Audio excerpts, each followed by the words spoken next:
This is Dave Darby from the Master Plan in Dublin in the Stillorgan Hotel. Absolutely hectic day today.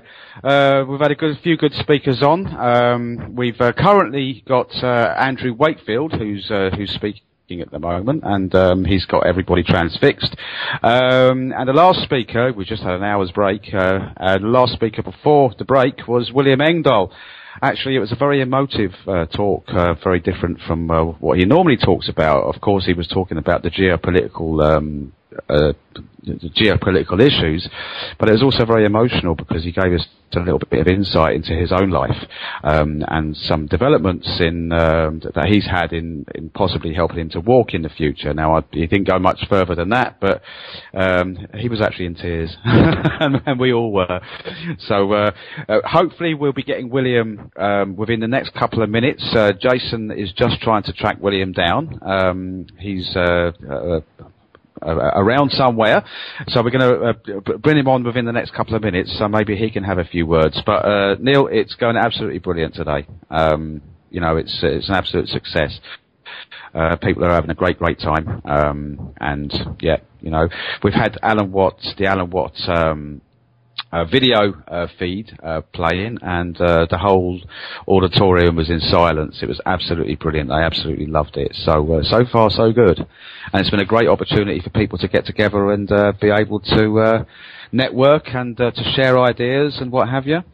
And I'm pleased to tell you that William Engdahl has just entered the room. So I'm going to have to pass my headphones over to William and maybe take it from there, yeah? Yeah, no problem. Okay. Let's let just William just get himself a little bit comfortable there. But I've interviewed a few people. I interviewed Howard Davis because obviously we want to put together a few clips of some of the speakers. Now, it's got tips, and Dr. Howard Davis spoke this morning regarding fluoridation and various other issues. So that went down very well too. Obviously we've got Walter going to be speaking a little bit later about fluoride, so hopefully we can ram the fluoride point home. But yeah, like I say, we're really getting it together. We've got William here, and I'm going to stop wittering because I'm very excited. It's a very exciting day, and I'm going to hand you over to William Engdahl. William, welcome. Hi, William. It's Neil Thank you, Dick. Here. Can you hear me? It's a little bit loud on my ears. Oh, okay. Wait a second. Okay. You okay there? Say something? You okay? Yeah, no, it's better. Okay. I found about it. This is Neil Foster in Edinburgh. I spoke to you before at the... Oh, Neil, yeah, hello. Yeah. How you doing? Dave was saying you gave a slightly different talk today on your normal issues you normally deal with. Do you want to elaborate a little? Dave didn't say too much.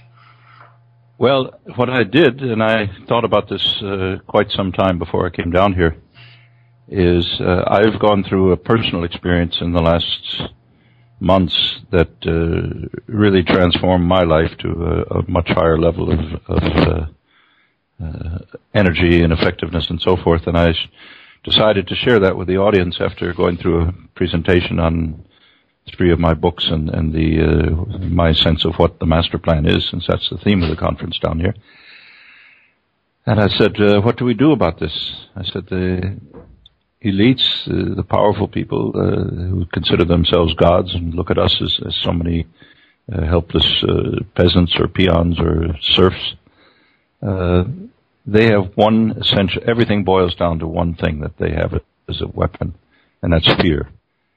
And the only antidote that they can't deal with to that, other than annihilating the entire human race, they want to do it slowly rather than all at once. The only weapon that counters that is unconditional human love. And then I went into a personal example. I said, I was in a intensive therapy in a neurology clinic in Bavaria in Germany where I live. And it was 4 weeks that I was away, and when I came to the clinic, the head of the clinic was a friend of my doctor. So he organized his best physiotherapist, a woman who later became a dear friend. And we worked on kind of routine physiotherapy. She took my legs. I should explain to people who don't know me that I've been in a wheelchair a good part of my life and had polio and paralyzed both my legs as a 5-year-old.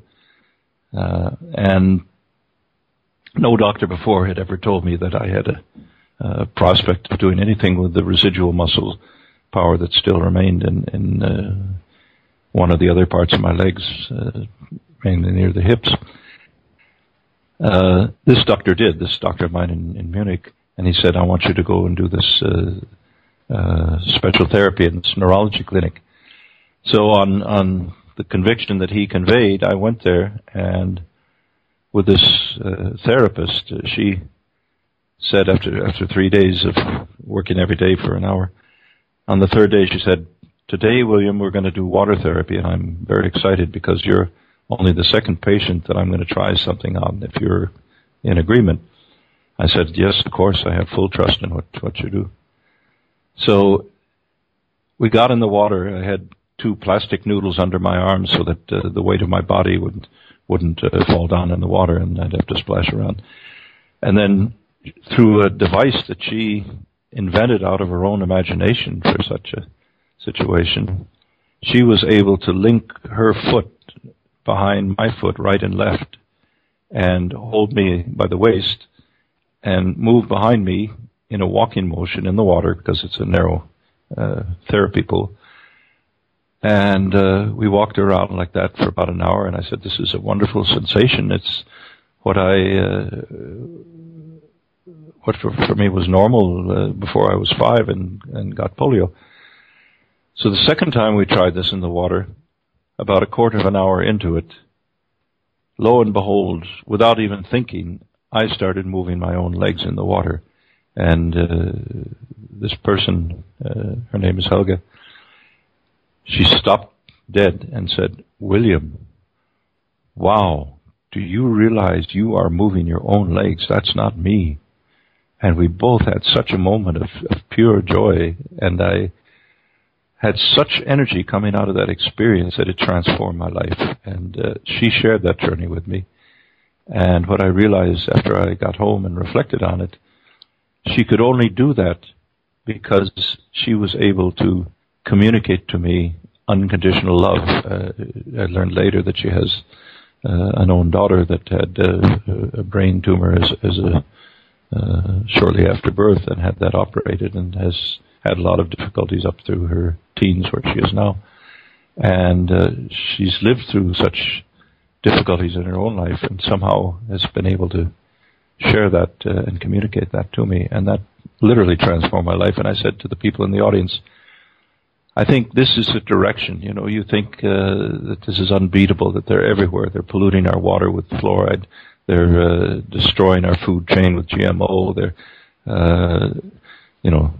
sending us off to be killed in wars that we don't want to have anything to do with in Libya or Afghanistan or so forth. And the one thing they can't combat is unconditional love. And I said it starts with your mate, with your partner, with your husband, your wife, with your children and your neighbors and your friends, and just let that energy flow, and you will have a weapon. We will have a weapon that no possible device that these elites can counter. And that just brought tears to everyone, myself included. I was all choked up. But I think it empowered many people to rethink many things as they came up to me afterwards. So that was the new element in my talk. Yeah. Well, I mean, I can hear from the tone of your voice. I think many people listening will feel that as well. Yeah. Not a similar experience myself, but I was in a mosque yesterday, just going around handing out posters for our own event in Edinburgh here, and I met the imam of the mosque, and he came down and asked me what I wanted. I gave him the poster and I explained to him what it was about, and the main theme of it was going to be 9/11, and explanation is purely from a scientific perspective regarding Richard Gage and maybe Luke Rudkowski mentioned a few things, and Jim Core actually going through the ins and outs of who perhaps was responsible and why. And he said, you and I are the same people. He says we share the same world, we share the same the same food or drink, whatever. And he says, there is no reason why we can't be friends. I says, no, there isn't. I says, no, there isn't at all. And he says, if I walk down the street and I pat your dog on the head, the day after it will lick my face because it knows I'm friendly. He says, that's the same with all of us. He says, if we're nice to each other, then I think everybody feels that energy and spirit and will join together. And that was the whole reason we go to the mosque, actually, to just, I've been to 3 mosques in Edinburgh. I've got one to go on Monday. But I've been round many Asian-owned shops and, grocery stores, newsagents. And every one of them has been welcoming. Every one of them. Beautiful. And, so hopefully we see a few at the event on the next Friday. And we can maybe start something going with, the Asian community, Christian community, whatever, all getting together and, talking about things to do. But, I mean, you're right. I mean, people, they first have to communicate with each other. Just talk. And they'll find more in common than they have that's going to divide them. Because we do share the same world and we have the same worries, we have the same hopes and aspirations for our families. Yeah.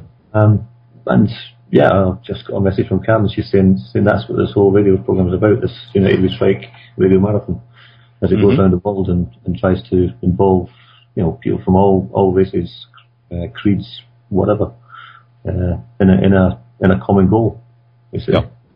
Which is to defeat these people, as you say, who have no empathy for anybody except themselves. Well, not even. I don't even think they've got empathy for themselves, but even their own children, I don't think they have any feelings for anybody. But and as you say, that is their downfall. They don't understand empathy. They don't understand. Oh no, they're not. Love. They're not allowed to experience. I mentioned this. I had an encounter 20 years ago in Germany with the Duke Grand de Menil, and he's Irish but English nobility in Ireland, if you're familiar with this particular peculiar breed. And I shook hands with him. He's deceased now, so I can say this. And I never had such a handshake with a creature in my life. It was as though it was touching a dead hand. There was no life in that hand. And I have a strong, vigorous American handshake. And I realize that these upper elites who think they're gods over us, they're raised in an emotionless world without feeling. They're raised by nannies, paid professional nannies. They're raised by in boarding schools in Switzerland and so forth. Their whole life path is to destroy any human feelings that they might experience so that they can do these things to the rest of us. And that's what it's all about on their side. And that's a pretty sick world. Yeah. I had a similar experience shaking the hand of Ireland's current head of state, as it were, Enda Kenny, outside the Dáil one day. And yeah, that was a very cold handshake as well. There was no emotion there at all. I actually had to ask him to let my hand go. He wouldn't let me hand go. Yeah. But, so I mean, I suppose that's a common theme amongst them all. But, so you, Dave said you mentioned your current views on the geopolitical situation at the moment and possibly where you think that's going. In what sense? Well, he didn't actually tell me what sense you were talking in. He said that was part of your talk today.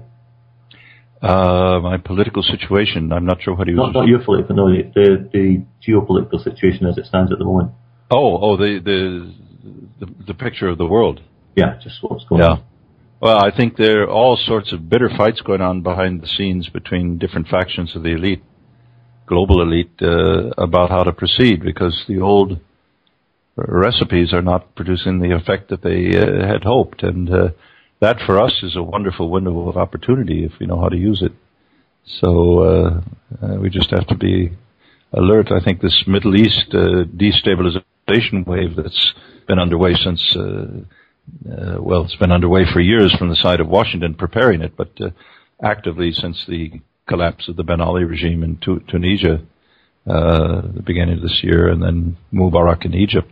That this is a whole series of regime changes that's a sign of desperation of these elites rather than a sign of strength. And they're just biting off more than they can chew and digest. So I think it's a very rich time to be alive. It's a very rich time to be a thinking person, and hopefully through radio programs like this and conferences like the one that Sovereign Independent is doing here in Dublin, and later in Dundalk and then in Edinburgh, that more people begin to think for themselves instead of passively taking their knowledge from the television news.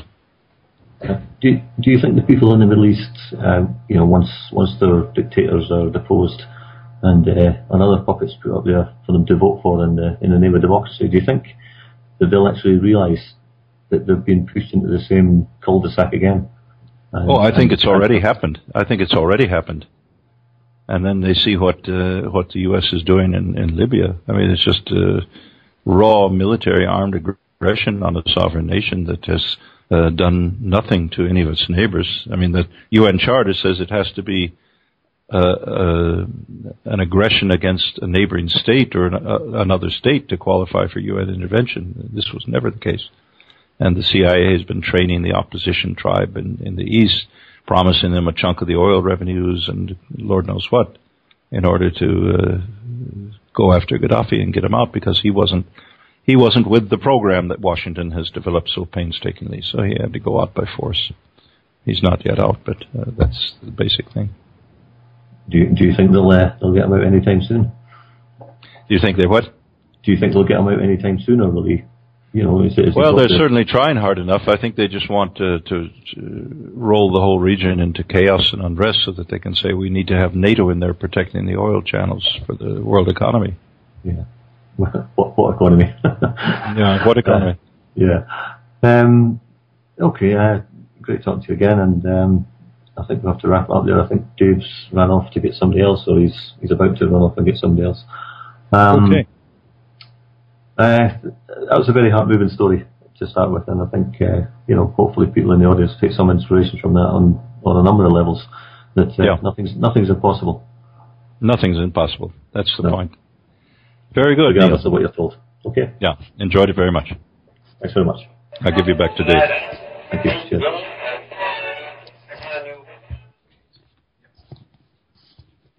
Hello. Hi, Dave. Can you hear me okay? Right. No problem. Okay. Right, so we're currently waiting for, excuse me, currently waiting for Richard Gage, possibly Sean Maguire before him, so they're just being sought out. Sean Maguire, for anybody who is not aware, is a very good poet, actually. He's, I won't say he's the next Yeats, but he's, yes, he's close. He used to be a punk poet.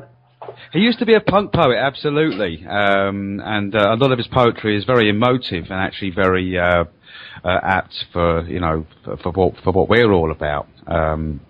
So he's been keeping the audience entertained, during the periods where we've needed to, change computers and change speakers and what have you. So rather than having dead silences, we've fortunately had Sean Maguire, who's been able to fill those gaps in. So in that way, it's been quite productive. It's been quite a good idea to actually have him on board. So I'll witter on for a minute while we're waiting for our next speaker. I think I can see somebody out there, but Richard Gage is standing out there now. So Jay will just be bringing him in. So we've got a good response as well.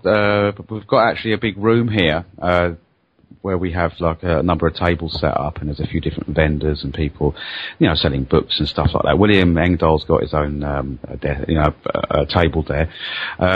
So that's going down quite well. So it's a good opportunity for people to come along and purchase books and DVDs and CDs and other bits and pieces. So it's quite a vibrant, atmosphere. Richard Gage has just entered the room. So, without any further ado, I'm going to pass you on to Richard Gage and take it from there. Richard, I'll pass you over to Neil. Neil is a radio talk show. Our colleague, Sovereign Independent. Hello, Neil. Hi, Richard. Good to hear Hello. you. You'll be meeting me on Thursday when I pick you up from the airport. I saw your recent appearance on TV3 the other day there, and I was very taken aback by the how can you explain it, the apathy of the interviewers. They had no interest in the subject really from what I could see. Even when they saw all the evidence was there. Yeah, yes, yeah. It was extraordinary. Yeah, and they tried to denigrate the fact that 1,500 architects was only a small fraction of the architects in the world, etc., without actually realising that 1,500 architects getting on board with something like this is a big deal. They couldn't grasp that fact at all. And, right. But again, it's the mainstream media, isn't it? I suppose that Yes. What can you say? You've already spoken at the event today. Oh, sorry, you're speaking tonight. The last speaker, aren't you? Yes, not the last speaker, but we're on at 7 p.m., I think. 7 p.m. Okay. Your presentation must have been updated fairly significantly since the original blueprint for 9/11 Truth. Well, there's not a whole lot more information since we recorded Blueprint for Truth. We had the nanothermite particles discovered in the dust back then, and we are off and running with the same information, trying to get it aired across the country in the U.S. and around the world today here in Ireland. And next week in Scotland, and then you're off to, I think you have 4 dates in England. Yes, yes. Cambridge, Cardiff, London, Bristol, I think it is. Yes. Yeah. Well, I'll be joining you down in Cambridge and Cardiff, I think. Oh, good. It'll be good to see you there, Neil. Well, I'll be driving. You'll have the luxury of a sleeper train. You'll be okay. Okay, I just sent you an email. You're that Neil. Great. I am. Yeah, be sure to coordinate with Douglas on that one. Yeah, we'll do. What kind of reaction are you getting now as say, a few years ago when you first started on this? Have you seen a more kind of willing acceptance of what you have to say? I would have to say yes, there is a more willing acceptance. Of course, it depends who we talk to. Any architect or engineer that we get in front of us for a half hour is ours. In other words, they see evidence that they've not seen in the mainstream media. They see that there was several tons of molten metal found underneath all 3 World Trade Center skyscrapers that jet fuel and fires cannot account for. They see that there's evidence of thermite in this molten metal. They see that there's this 3rd skyscraper, which they knew nothing about, 47-story World Trade Center Building 7, which collapses straight down uniformly, symmetrically into its own footprint at nearly free-fall acceleration. Well, at free-fall for a third of its fall, which only took 6.5 seconds. This is as fast as a bowling ball dropping off the side of the building. There's 40,000 tons of structural steel in these buildings. So when they see it coming down in the exact manner of a classic controlled demolition, they understand that this was not destroyed due to normal office fires, which is what we're told by NIST, the National Institute for Standards and Technology. So they end up getting an open mind. Now we're ready to show them the evidence for the Twin Towers, which, in addition to small chips of high-tech nanothermite explosives and or incendiaries found in all the World Trade Center dust, we also have small spheres of previously molten iron, which are distributed in all of the World Trade Center dust by the billions.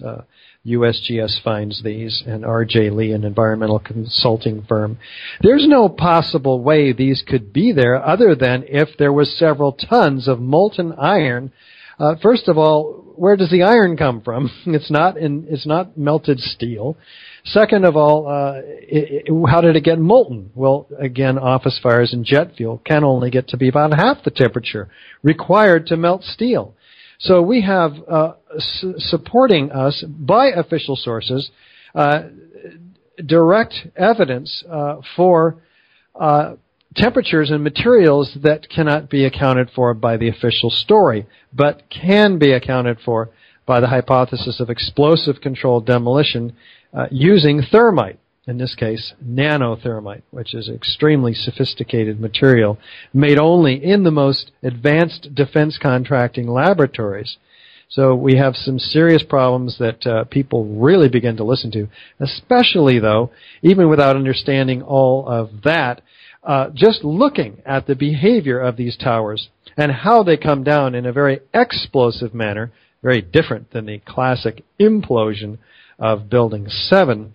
The Twin Towers are hurling 4-ton perimeter wall units in every direction laterally at 70 miles per hour. Lateral vector, landing 600 feet away outside the perimeter of each of these towers, equally distributed, and completely destroyed in 12 seconds, these towers, against 80,000 tons of structural steel.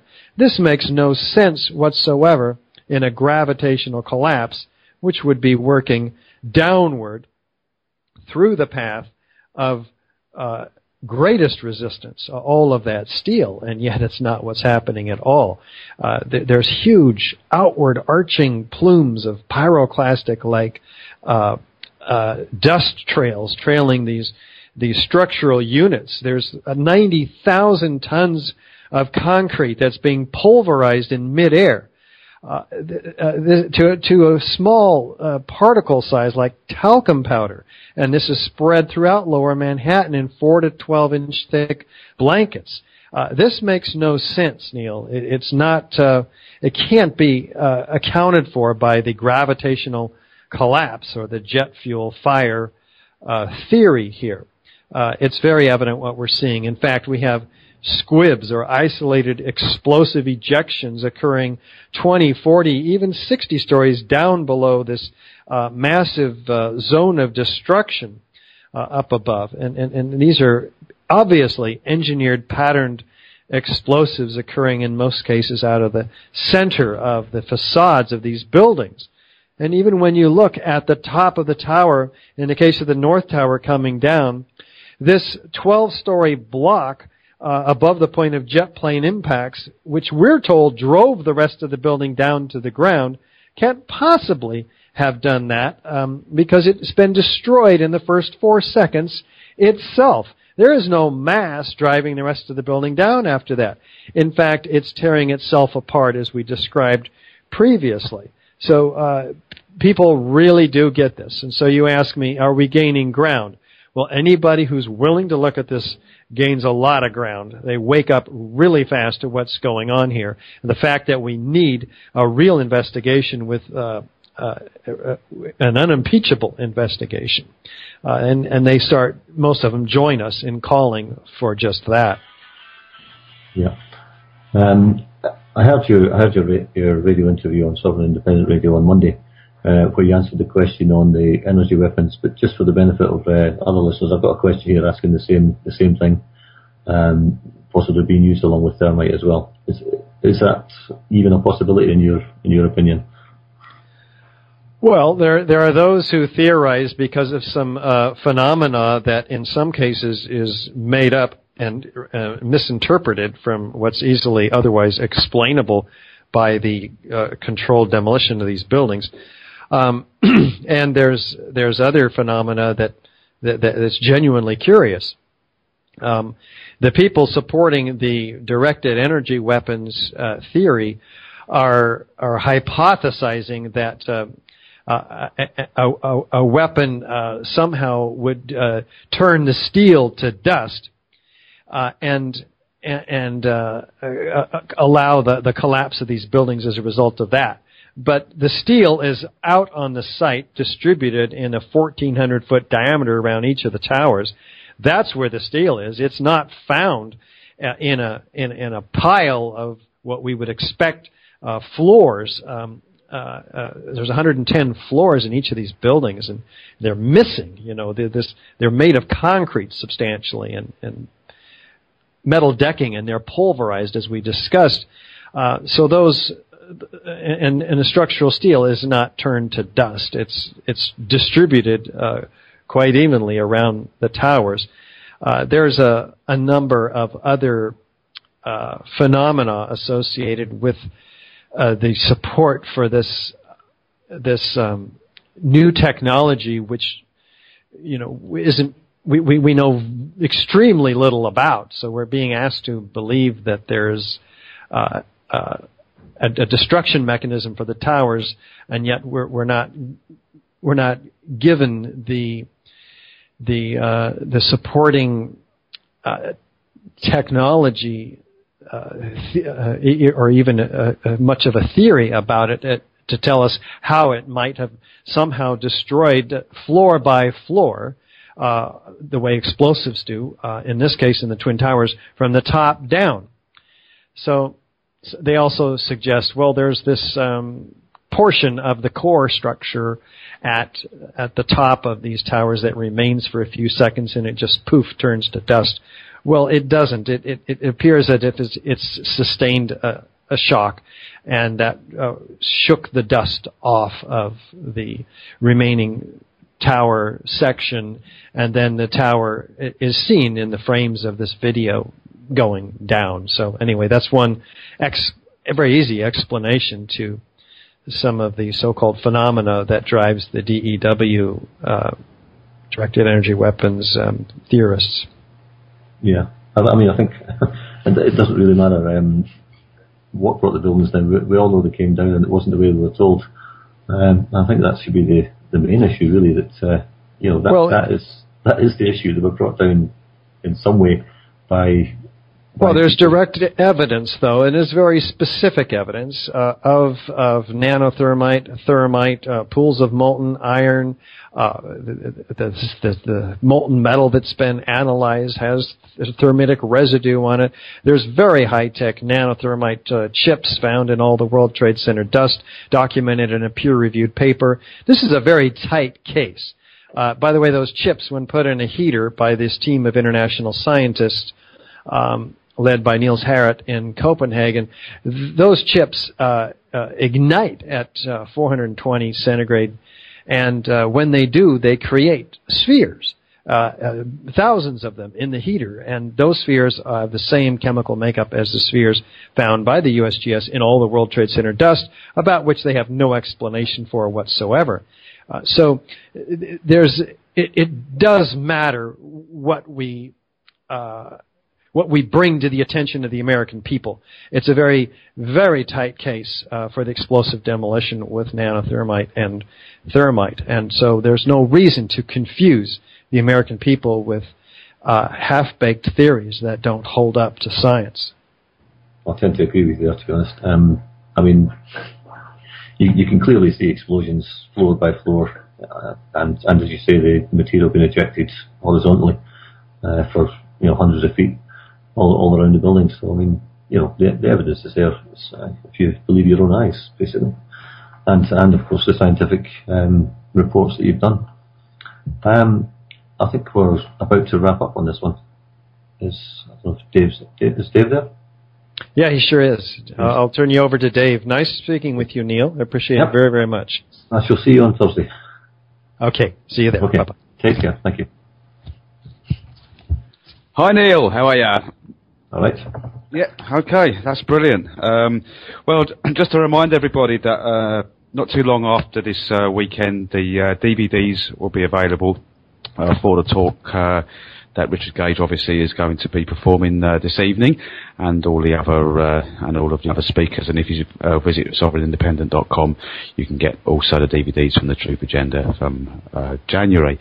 Now, I'm going to pass you on to Sean Maguire, who is our pop poet, our punk poet, and he's going to give you a little bit of a rundown of how he sees the event from his standpoint, and maybe give you a little bit of his poetry. I'll pass you over to him now then, Neil. Hello, how are you? Very good, Sean. Long time no here. What a fantastic event we're at, eh? Good stuff. I don't know, I'm not there. It's a great event. There's amazing speakers and a great atmosphere in the room as well, so it's really cool. Good stuff, good stuff. Do you want to just explain to the listeners how you got into what you're doing? Your poetry. Okay, well basically from I suppose, being an Irish immigrant born in England, I grew up through the Thatcher years in England, so I became a sort of a part of the punk movement, and the punk poetry was quite prevalent back then, and I've been writing it since about the age of 10 or 11, and I've been writing it ever since and performing it where anyone wants to hear it, basically. Do you find enough people? There's plenty of people out there who seem to want more. I don't know why. There's somebody wants more, isn't there? Have you got a few lined up for us today? I have a couple if you want, or just one if you want. I don't know how we're doing for time, but they're generally quite short. So, okay, they are. Fire away. Oh, okay. Well, this is one quite recent, and I thought, seeing as the radio station is on, I might do this one in a minute after the next talker. It's basically called The War on Terror, so it speaks for itself. On you go. The war on terror goes on forever, when it should be never. While warlords sip their tea in error, feeding us their nightmare dreams allows them to continue with their money-making schemes. Schemes, scams, Iraq, Iran, peacekeeping troops in Afghanistan, innocent civilians being killed every day. They have no rights. They have no say. Children being born with unbelievable mutations, the result of every nation with radiation contamination. Let the world know what is really going on. Talk about it. Write about it. Put it into song. Show the countries being abused in the name of keeping order are just the pawns in a capitalist game, the American and British disorder. That's that one. That's that one. Is that a recent one, or? That was one, I suppose, written pretty much after 9/11, so it's a few years old. Nice. Okay. I'm just getting a message from Karen, who actually runs the Unite We Strike radio marathon. She says she'll have to get you on the guest on a Sunday. Ah, cool. Yeah, anytime. Yeah, we'll put you in touch. I don't know if she knows what she's letting herself in for. No, not at all. Not at all. She doesn't know me yet. No, not yet. Do you want to go away with another one then? Sure. I mean, I had that one written down, but one off the top of my head is called Listen and Talk. On you go. Okay. Why go along with all the rest and agree with things that you really detest? Decide for yourself if you think it's right.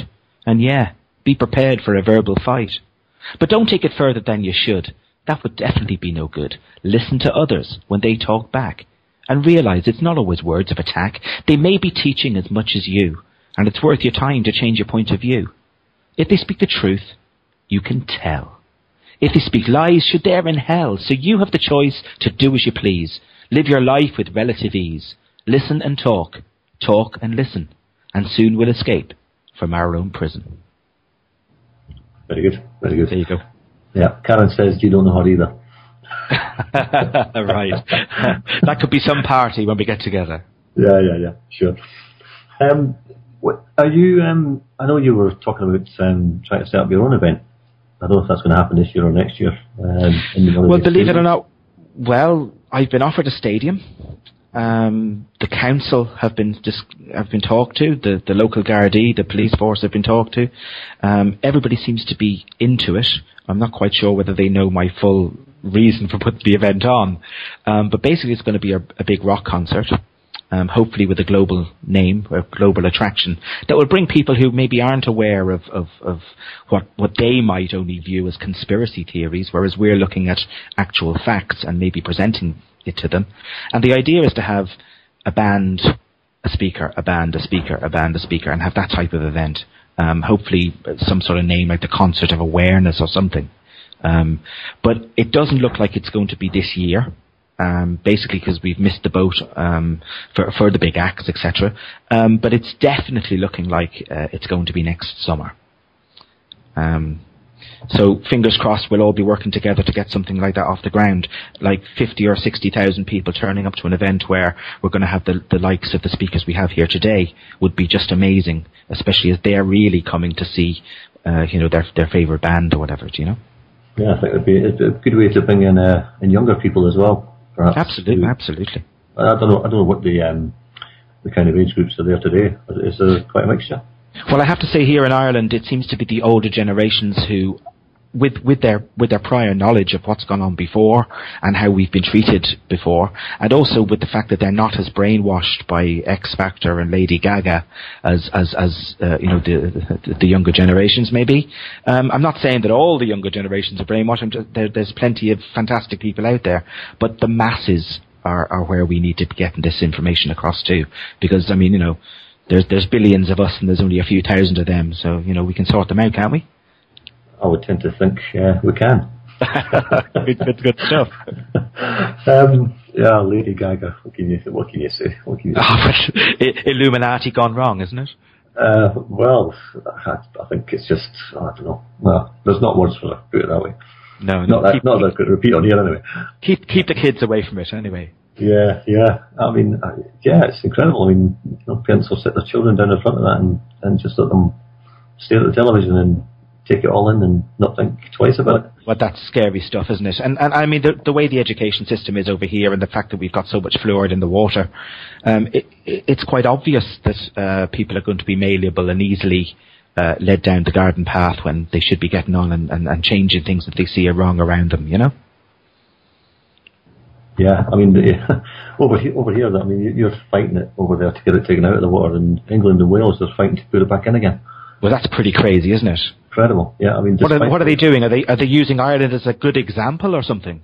I have no idea. Well, for themselves, possibly. For themselves, yeah. Oh, look, here's a concentration camp. Oh, sorry, a country that we're putting fluoride in the water, making sure everybody's dumbed down, that they won't, that they will just totally acquiesce to everything that we're pushing onto them. Yeah, it's pretty drastic measures, to mass medicate the public. Yeah.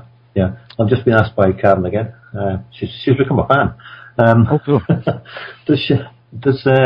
Were you aware of the United We Strike movement, if you like? Well, you came on here today? No, not at all, to be honest. Only that I was on Free Think Radio a little while back, and somebody mentioned it there.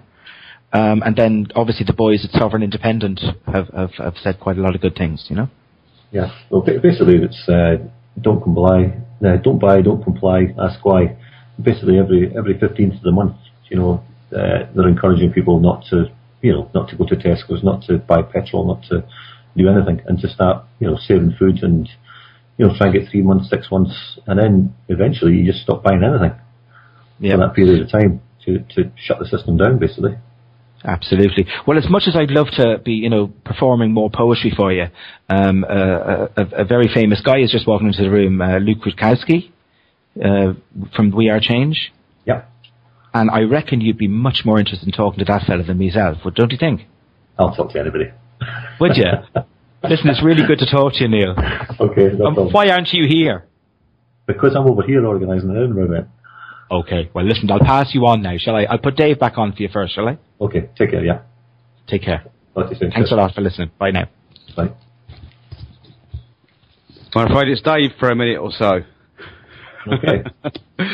Right, so Luke Rudkowski's here, sitting in front of me. He's extremely tired. He's just come back from visiting the Bilderberg meeting, so he's absolutely exhausted. And after he's given his little piece here on United We Strike, he's actually going to be going straight on stage to deliver his presentation to us. So, without any further ado, I'll pass you on to Luke Rudkowski. Luke.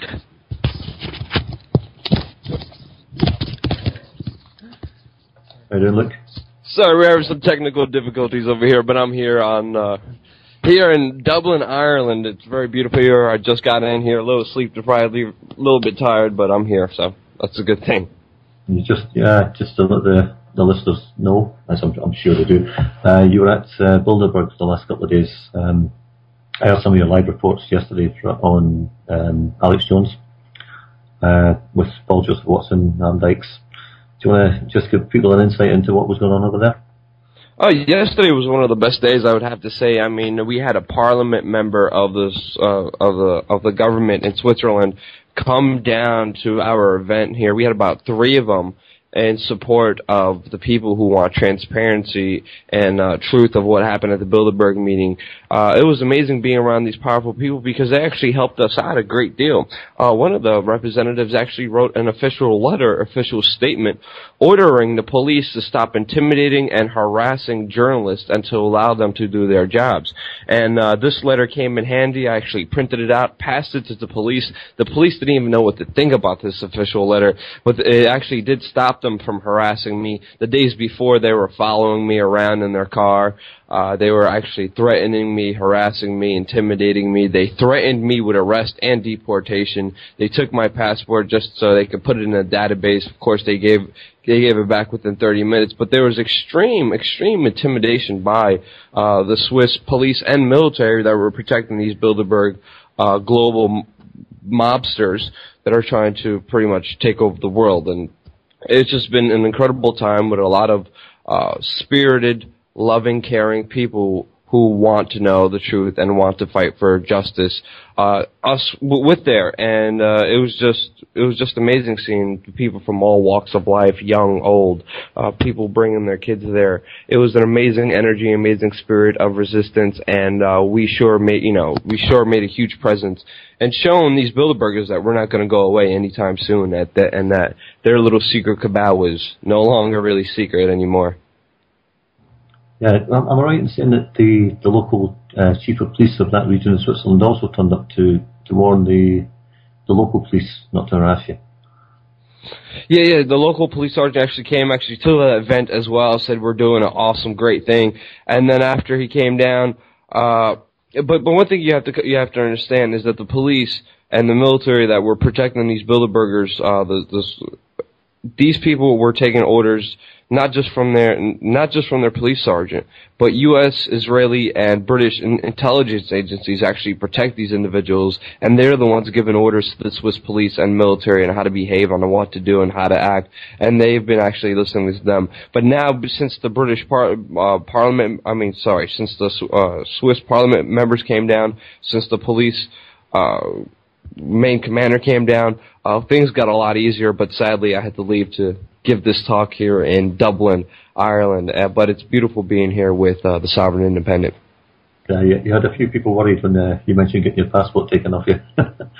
Yeah. A couple of people were worried, but I'm always alright. People don't have to worry about me, and they can't do anything to me that I don't want them to. And I stood my ground. I just released another video report a couple hours ago. I just released the second video report of all the intimidation, of all the harassment going on at the Bilderberg group meeting. People could check that out on youtube.com/wearechange. Yeah, I believe there was an Italian member of the European Parliament was assaulted by the police or the military there. Yeah, I was very surprised to hear that. I mean, the mainstream media has not talked about this thing. It's all over the internet that European Union Italian politician came down and had his nose broken by police and assaulted just for trying to get in.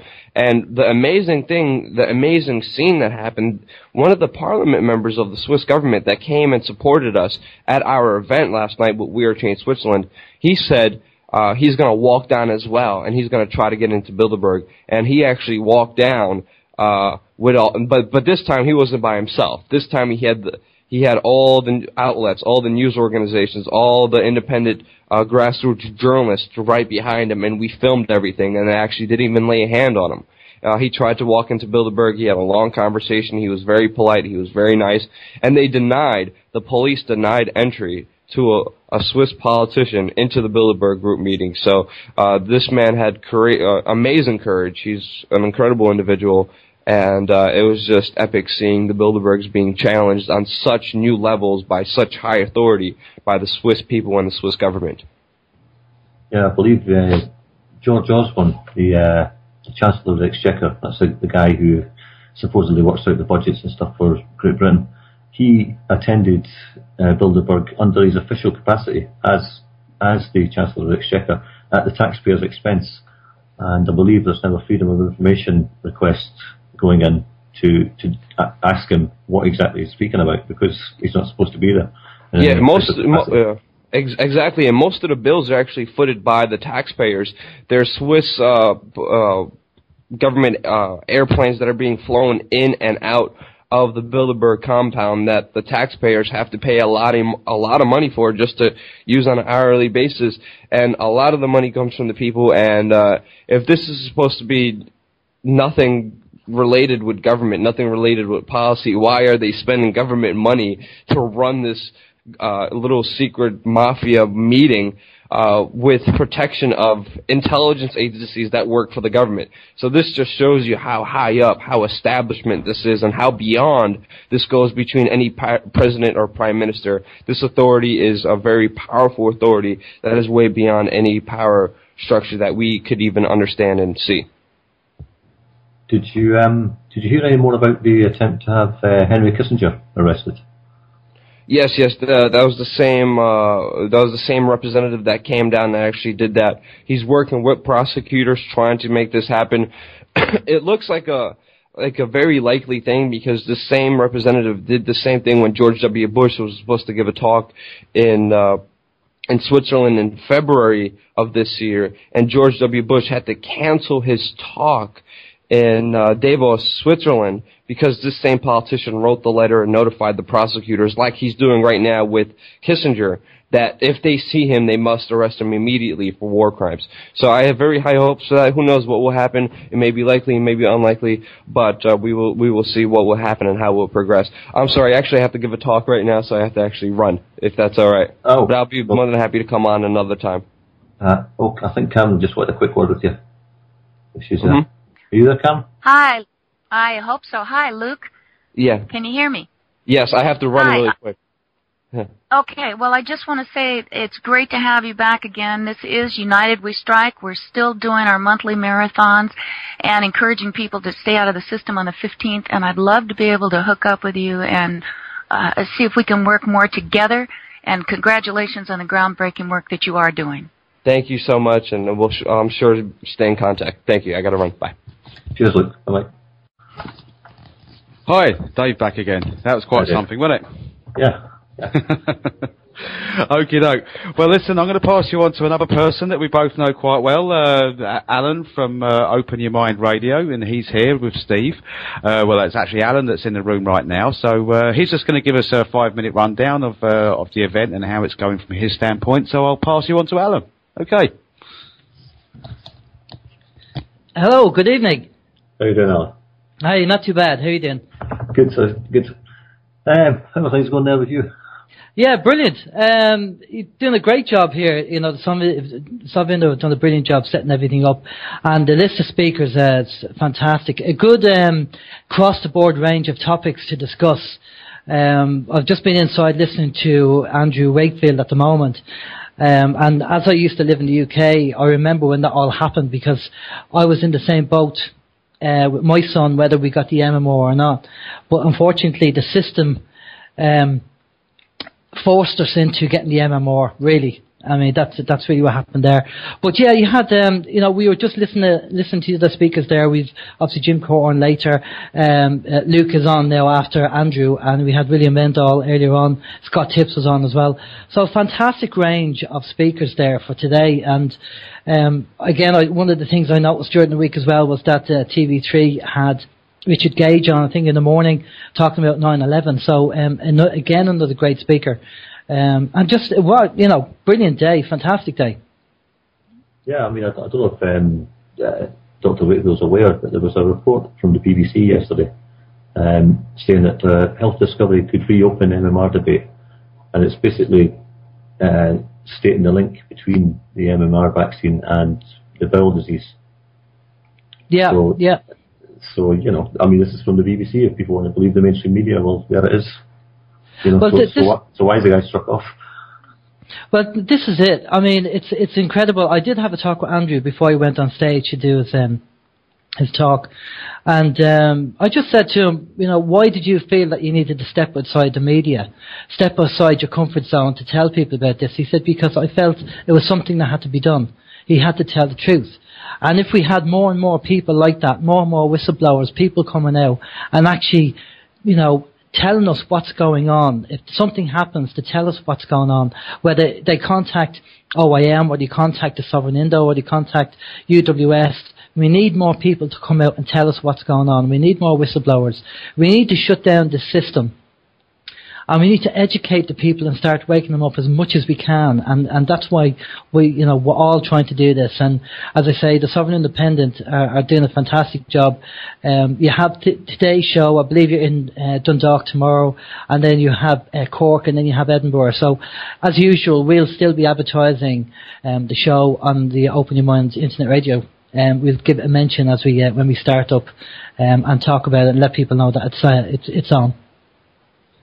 Yeah, I agree with what you're saying about the whistleblowers. I mean, there must be many doctors out there who know the same stuff or similar evidence, shall we say, regarding vaccines and all sorts of pharmaceutical drugs. Yet, they're quite happy to sit and prescribe them still. And I don't know how to sleep at night, to be honest with you. Well, they're in the comfort zone. I mean, I used to work for a pharmaceutical company in London, and I don't know whether people are aware of this, but basically they spend their 5 or 10 years investigating the drug. The drug that the company was famous for was an antidepressant drug. They were in competition with a drug called Prozac. And they came out with their alternative drug, which did the same thing. Now, they spent 5 to 10 years developing this drug. And they have a 5-year window to sell that drug before any genetic drugs are made. Chinese companies might go off and, design the same drug, but they'll make it cheaper and sell it cheaper. So they have a 5-year window to actually get it out on the market. And I had salespeople coming in. I took care of the IT side, and I had salespeople coming in, and the salespeople would turn up like a salesman to the GP and go, "What do you think of my drugs? They're better than this company's drugs." And that's exactly how it works. And they had to go in and they had to push their drug and obviously show them some paperwork to show that this drug was the best one on the market for what they needed. But apparently I heard that the actual amount of the percentage of the drug that has to be approved to say that it works has to be something as low as 5 or 10%, which you'd expect it to be about 80%, 90% for safety. But apparently that's not the case. Now, I could be wrong, but that's what I heard through the grapevine.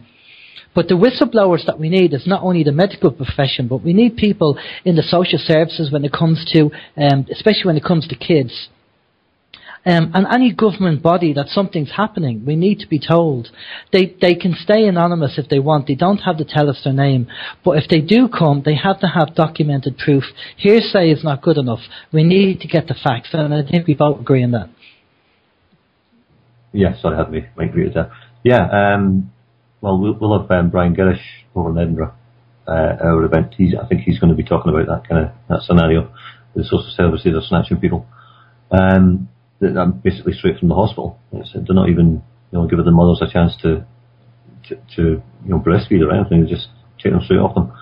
And it's definitely something that needs to be brought out in the open. And just as to how many children are being taken off of people through the secret family court system, and that kind of thing. When it's down to some judge who somebody's got something on, and he just makes a decision, and that's it. Well, one of the things we talked to Brian about when Brian was on our show was people have to understand how some of these judges, and I'm not saying all of them because I'm not going to tar them with the same brush, but some of these judges are actually involved in paedophile rings and perversion of certain bits and pieces. And I suppose if you want a kind of evidence, I would recommend getting a video out called Personal Services, which is the life story, based on life story of a lady called Cynthia Payne, who was a madam in the 70s and 80s. Now, I actually had a boss who was a personal friend of hers, and I won't even go into what he told me, what went on. I would just recommend people go and buy the videotape, because I think people have this perception that people of qualifications, of people from the law profession, or people from whether it's the legal side or whether it's the law or whatever, or people in high-ranking offices wouldn't do anything like that because the intelligence wouldn't, they have a high level of intelligence, obviously, and they wouldn't do things like that. Well, I'd actually beg to differ. I think they're probably worse than the people and some people on the street, to be honest with you, because, when you watch this video, you'll just get an idea of the depravity of what some of these people do and what they're involved in. And this is why we have to be very careful And we have to be careful. We can't really name names until we have the evidence and documented proof. But Neil, listen, I'm going to head back in. Luke is going to go up and he's going to be talking a show. So I'm going to head off. I'm going to pass you off to Dave. Thanks for having me on. As I say, it's a brilliant day so far. Looking forward to the rest of the speakers, and we'll talk to you again. Okay, no problem. Take care. Take care. Bye-bye. Cheers. Hi. Right. Okay. Well, I can say Luke has just actually gone onto stage now, so he's going to be delivering his brilliant presentation. So he's got some very interesting new stuff that he wants to show us. So I hope to catch some of that. If I don't, then certainly I'll be able to see it tomorrow or catch it on the film footage afterwards.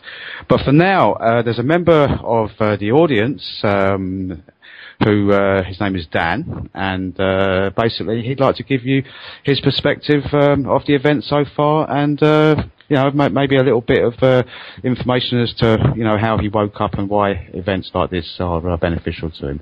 So I'm going to pass you on to Dan now. Dan.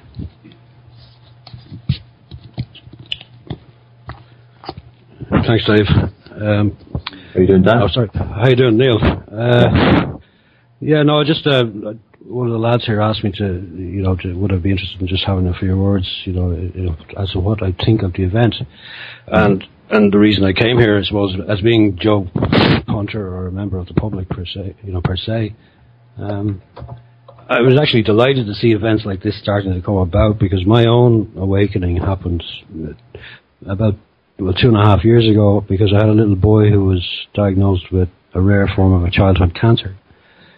And of course, this presents a massive dilemma in any parent's mind, and you go off and you do your research, you do everything you can to try and help your child. And because I actually have a job which involved me working on the internet, so it very quickly came to research that led me to believe that there wasn't a lot the mainstream were going to be able to do for him, because I couldn't find many survivors. So it's a dilemma situation, and probably a story for another time. Because the child is a minor and under 18, you have to let him go through the system, and you really don't have a choice, because they can actually just take him off you and do it anyway. Even if when you start to learn that chemo is not going to work, and radiation might actually give you cancer instead of being used to cure it. Little things like that. So that was part of the awakening, just to discover the lies within the medical industry, and you really start to look at it when a life of someone close to you is at stake. So that was kind of the initial opening, So from then, because you're now reading alternative media, so to speak, or alternative sites even, or news reports, or you're looking behind the headlines, that leads you slowly but surely into the bigger picture. If everything I believed about that particular subject is perhaps not the full truth, well, what is it about other things that we're being told, or we're being actually, as you later find out, you're being conditioned and programmed to accept? So, I first came to the last event actually because I was getting so many texts, because I had been on my own little kind of crusade, so to speak, trying to wake people up about to the lies around medicine, and basically the whole pharma industry, the way doctors don't know anything about nutrition, and all of the kind of glaringly obvious things once you start to actually look at them. And the last event, I was my first one of these kind of to meet so many people of a similar mindset in the same room, which I found fantastic.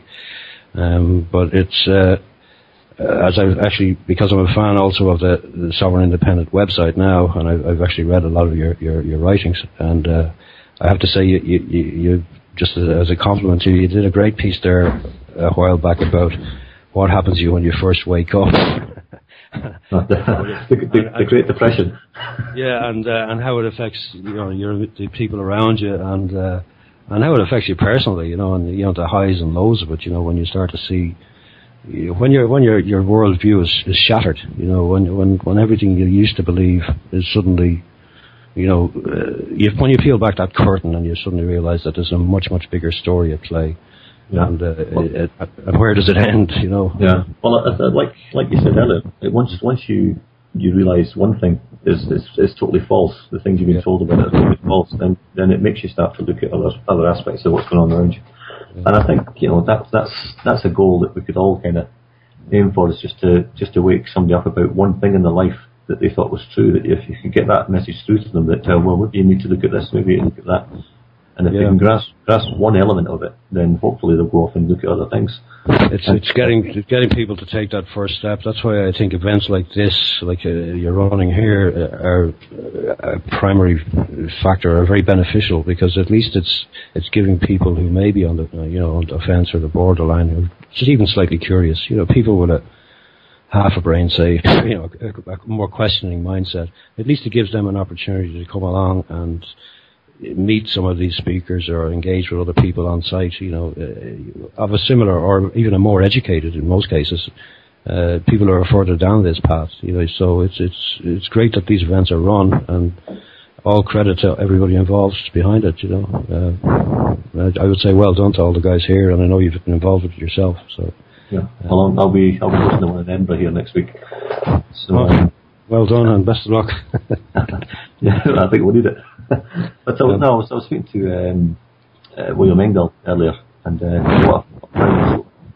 I've made a point of trying to market it to the Asian community over here. And I've been around, all the newsagents and grocery shops, and I've been in 3 of the mosques. And I have to say, I mean, you couldn't meet more welcoming people. Mm-hmm. I mean, again, we're told in the mainstream media that they're all terrorists. Watch your back, all this rubbish. Yeah.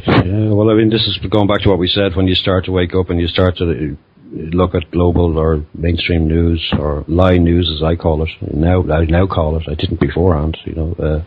I didn't understand the mechanics or the actual agendas behind these things. Now I do. I'm much more, I would say, educated. Unfortunately, it does kind of marginalise you, as a person initially. You get that whole kind of. I'm definitely going to be the black sheep in the room at this party. That type of thing, Yeah, well, you certainly find out who your friends are. Yeah, you sure do.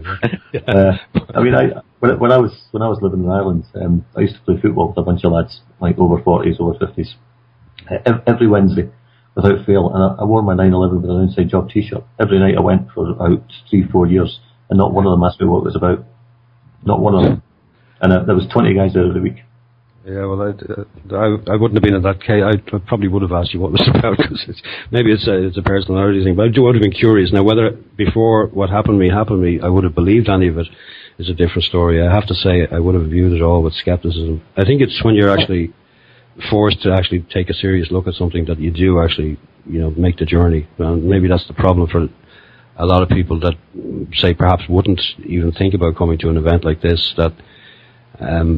It has to be something, or not has to be, but it really has to start dipping into their wallet, so to speak. It really has to start affecting them on a daily life. And it's the sad thing about Ireland at the moment is that, what's happening with the economic situation, the IMF, the bailouts, and the fraudulent practices that these bankers have done, and there's no public outcry here for it. There's no public outcry for remedy or for proper justice or for resolution. We seem to be, and I'm kind of slightly ashamed to say this as a proud Irishman, we seem to be just sheep carrying along. I mean, we're not having the protests that people are having in Greece or even in Spain recently. Yeah.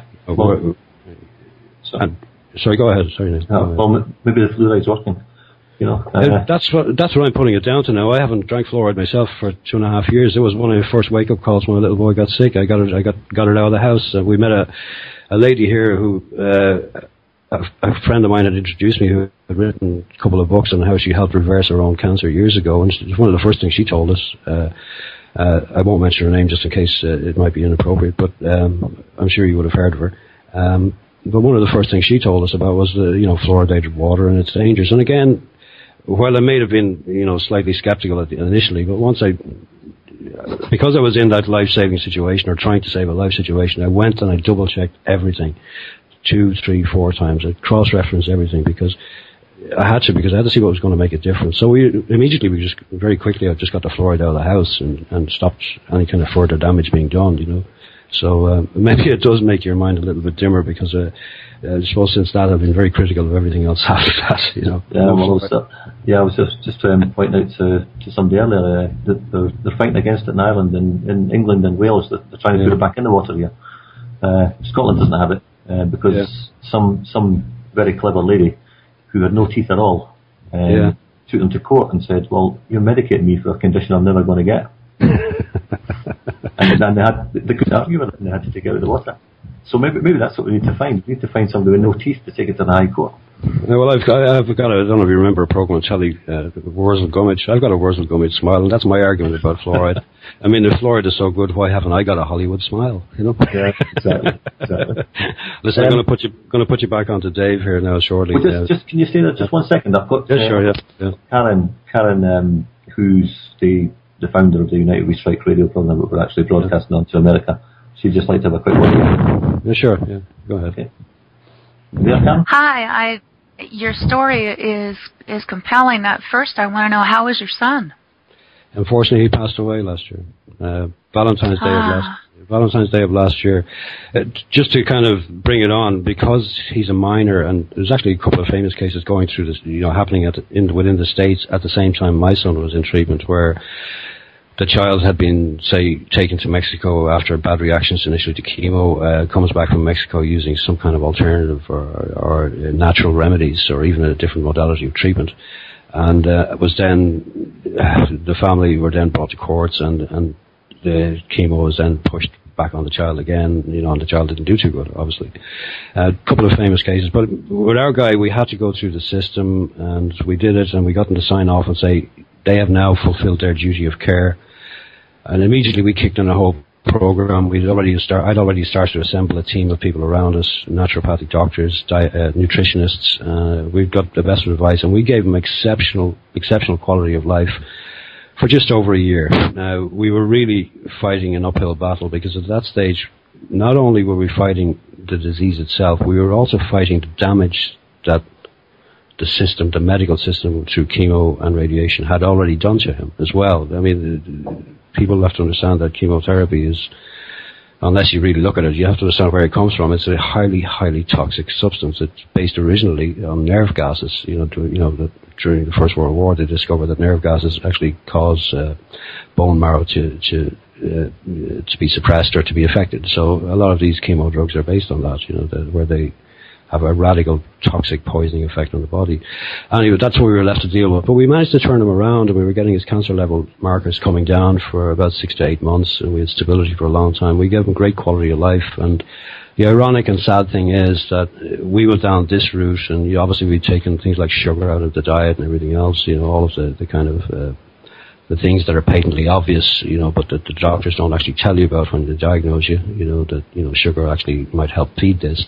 This is how we find it in your system in the first place, using radioactive glucose. This is the whole kind of knowledge quest, or this is the journey you actually end up going on. All of these questions. Well, this is true. Why don't I know about it? Why isn't my doctor telling me? And then you find out why, and then you find out the backstory, and as to why the industry is actually like that. So. Like I say, we gave him very good quality of life, but unfortunately he passed away last year. So rather than let him pass away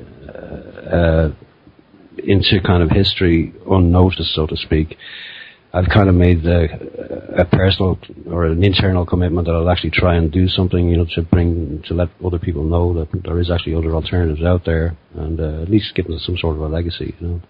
I understand. I understand completely. Actually, I was diagnosed with a deadly form of cancer. It turned out to be a misdiagnosis, but that's what started waking me up. Yeah. And then a few years later, my mother actually did die from it, and she had been frightened into chemotherapy, which I knew that she did not want. But we've had Rick Simpson on. Are you familiar with Rick Simpson?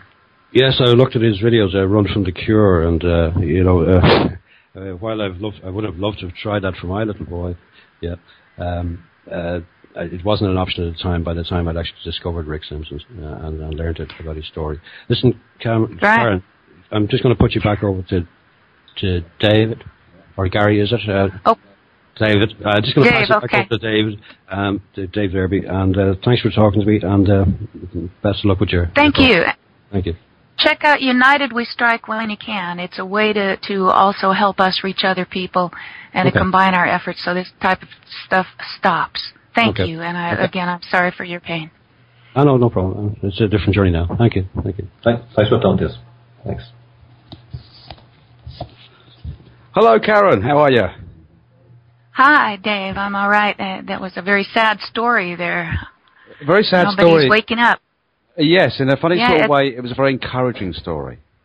And this is why events like this are absolutely brilliant, because, it's very easy for people to feel isolated. You know yourself, you feel isolated at times, because the people around you are just like, they've got their heads in the sand and, it's impossible to get through to them. But, when you come to events like this and there's so many people around you, hundreds of people around you that are like-minded, and you don't feel like a freak, you know where I'm coming from. So it's absolutely brilliant to have this. It's a great story from that fella. It really is. It's sad but encouraging.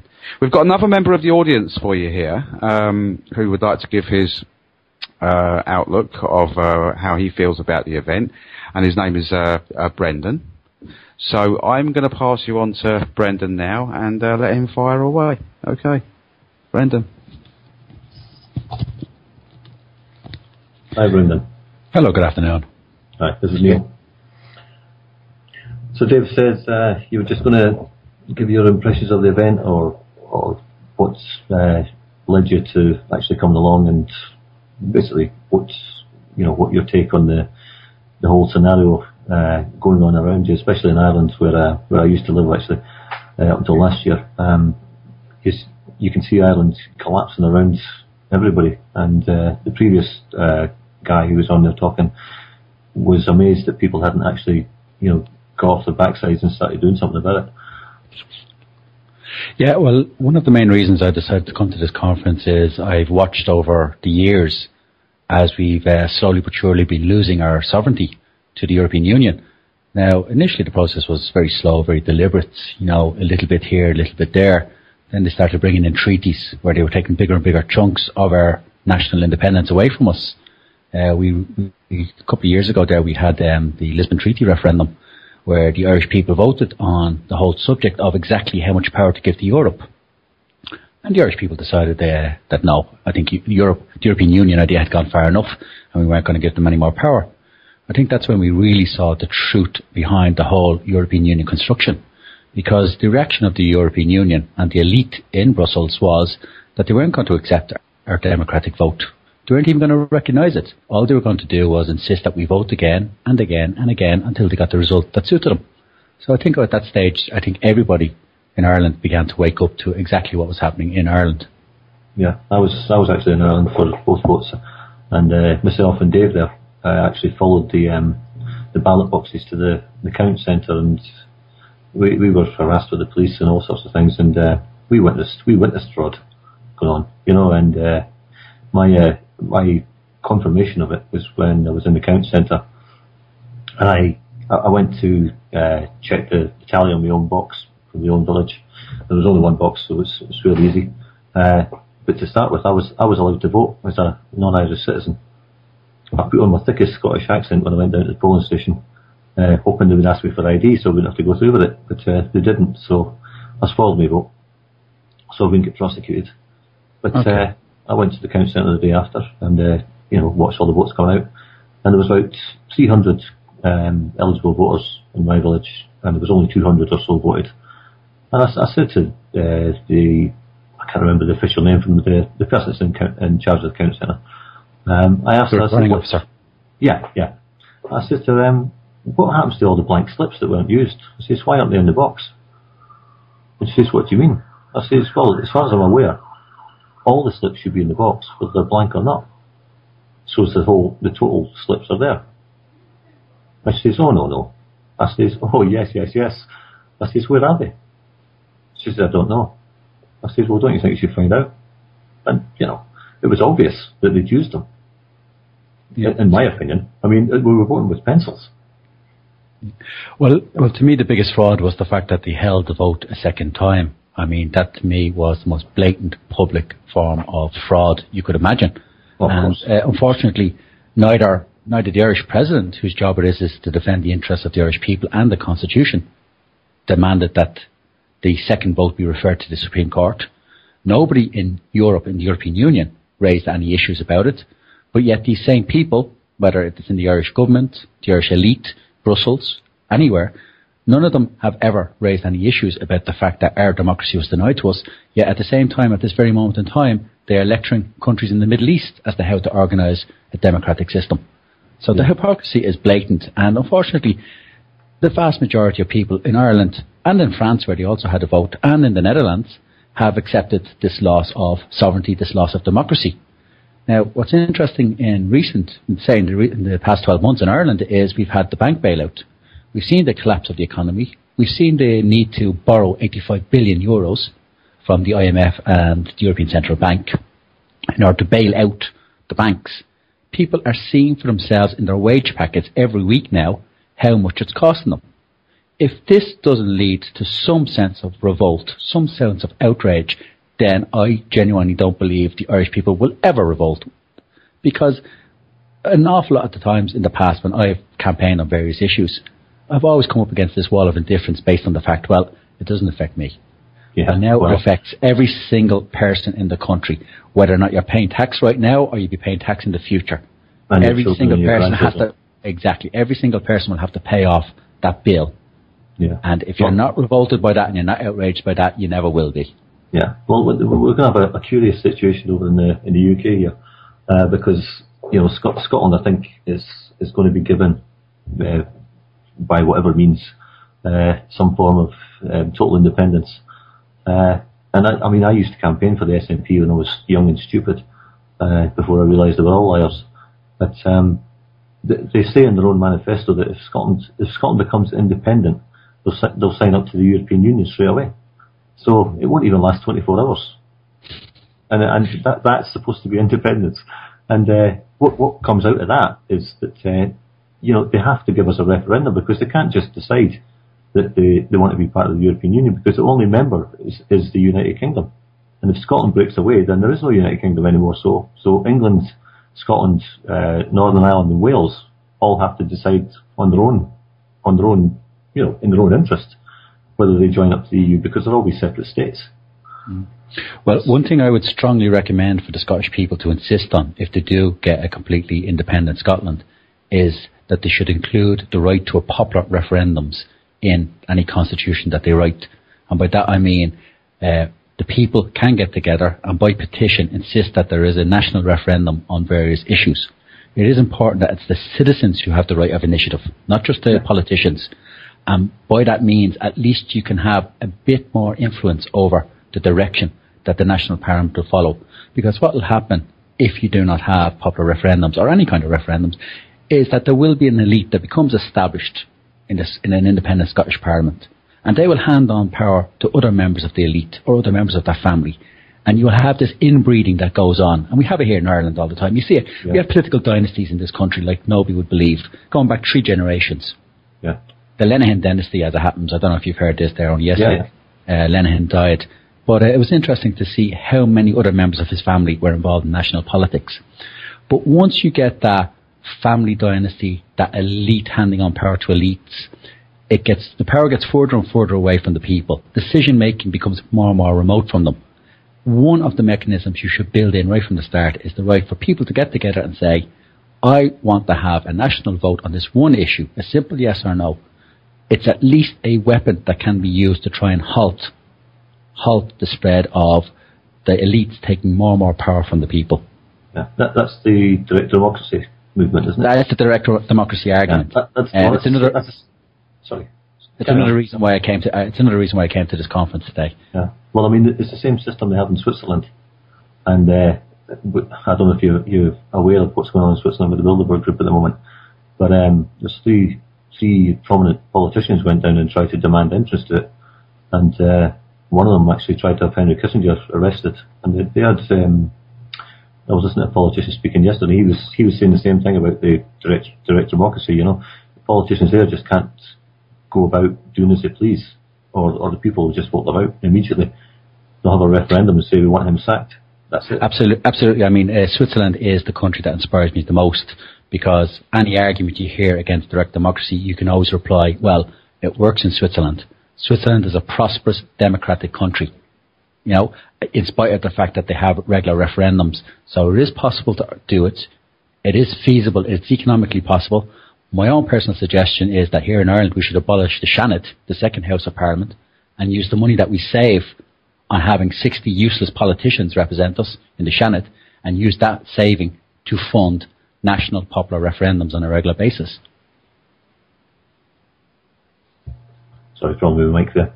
Yeah, I couldn't agree with you more. I think also in Switzerland, I mean, they have, I think it's one of the highest lifestyles in the world, and also the lowest crime rate, despite every household having automatic weapons.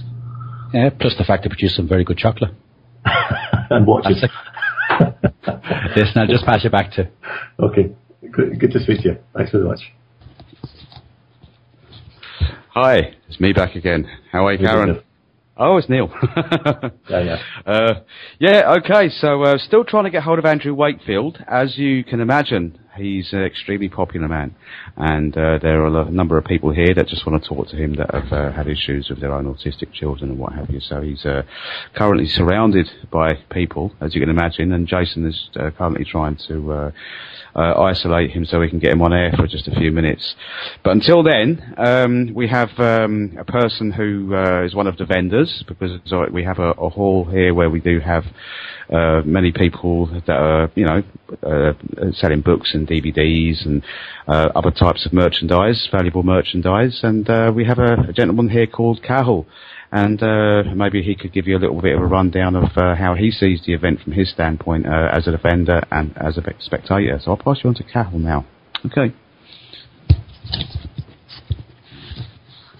Thanks. Hello. Hi there. Hi Neil, how you doing? So Dave never mentioned what your stall was promoting or anything, so I suppose you better do it yourself. Yeah, okay, that's fine. I teach healthy lifestyle. I call my business realhealthylifestyle.com.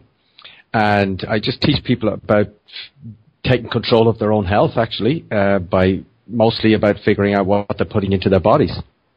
Because that's an area where we can actually have a huge influence over our lives. So I teach people about getting back to the more natural types of foods and how to prepare that on a daily basis. So, but I'm very much interested in all areas of, you know, personal sovereignty, and it connects very much with that. So that's why I wanted to be here anyway. So I'm doing both. So how did you first get into the health issues side of things? Well, I've been interested in the last 15 years myself. I had various experiences in my own life. My sister died of cancer when she was 15. I guess that was always at the back of my mind. Why should that happen? I had hepatitis at one point, and then I had to become very aware of what kind of food I was putting into my body, and I could see if you got hepatitis and your liver is recovering, then you immediately can understand if you eat a lot of fatty food, you're going to be really sick. And so it just started to bring me more and more into realizing the link between what I'm putting into my mouth and what my experience of life is, basically. Yeah.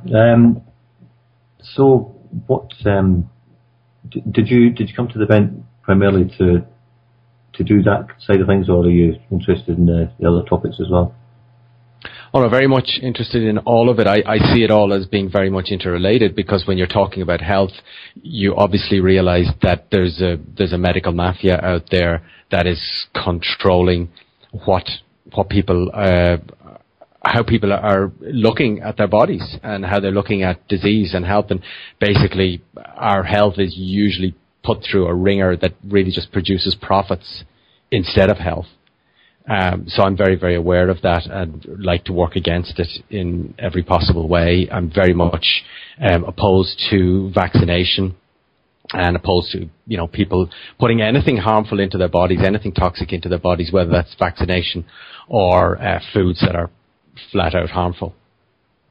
Yeah, I mean, when I first lived in Ireland back in when was it 2000.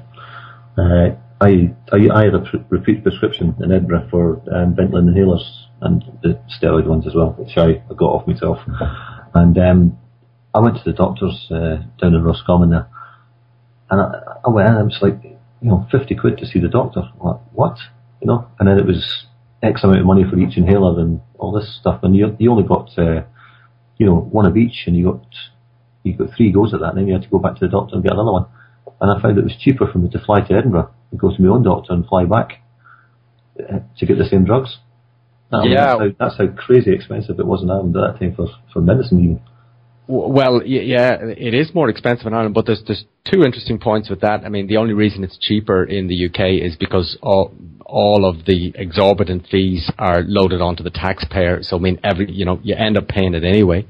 But in Ireland, the bizarre thing is, even though you pay so much to see a doctor and you pay so much for medicines, at the same time, the system is costing 16 billion euros a year for what the government is spending, which is 4,000 euros per head of population that has to be raised in some way or another, which is just extraordinary when you consider that people are paying for parts of the services themselves in any way.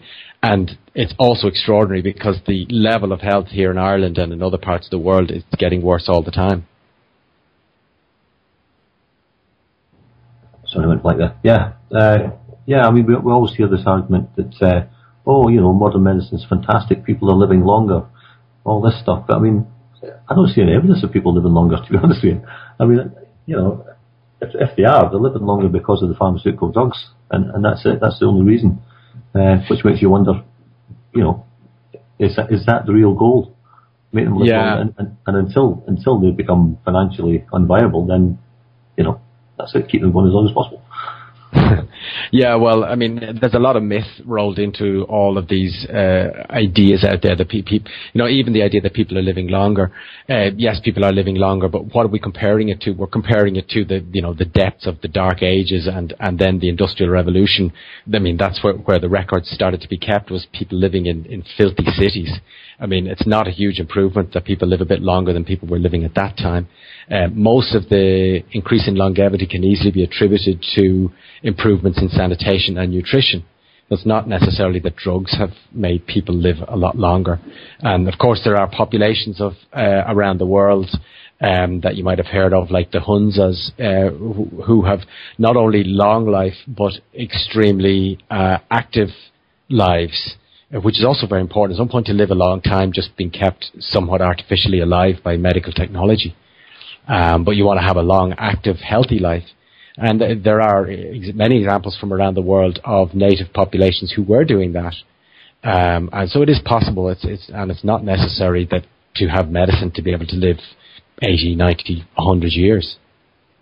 Well, of course not. I mean, we had the Queen Mother here, lived to 110. We had, there's no words for them. Prince Philip, he celebrated his 90th birthday there. All these people lived to 80, 90, 100 years old. But, we tend to be dying off at 60, 70, or younger in some cases, as we've heard today. So, I mean, as you say, what you take into your body is probably the most important factor. And none of these guys are eating GMO foods. They're not taking the vaccinations that they're giving out to the general public. They're not drinking fluoridated water. So, I mean, there's no reason why all of us can't be healthy. That's right. Yeah, I actually just heard that recently, that a lot of the royal families and people like that, they're super careful about what they're eating, and they're super careful about what they're putting into their bodies. But for the general so-called ordinary people, it's a different story. The corporations that they possibly have shares in are pushing genetically modified food, over-processed food with additives, and then all the other junk that's being put into our bodies. To me, health is very simple, by the way. Basically, if you keep your body free from toxins and you give it the nutrients that it needs, you're going to have a healthy, long life. But unfortunately, modern foods and medical practices are exactly the opposite. Yeah, and I think the elites are starting to understand that people are actually waking up to that fact, and that's why they're going down the road of Codex Alimentarius and trying to withdraw those supplements and nutrients, etc., that people are trying to get hold of because it's not in the food anymore. So it's just another attack on us, which everybody should be aware of. when they think they're going around to the likes of Boots the Chemist and buying those little vitamin tablets off the shelf, which are absolutely no good to them whatsoever. Yeah, Codex Alimentaris is really shocking, that if, like herbs and things like that, you're not going to be able to get them anymore, but you can bring your child in and have it exposed to the most appalling concoction of toxins, as Dr. Wakefield was telling us about today.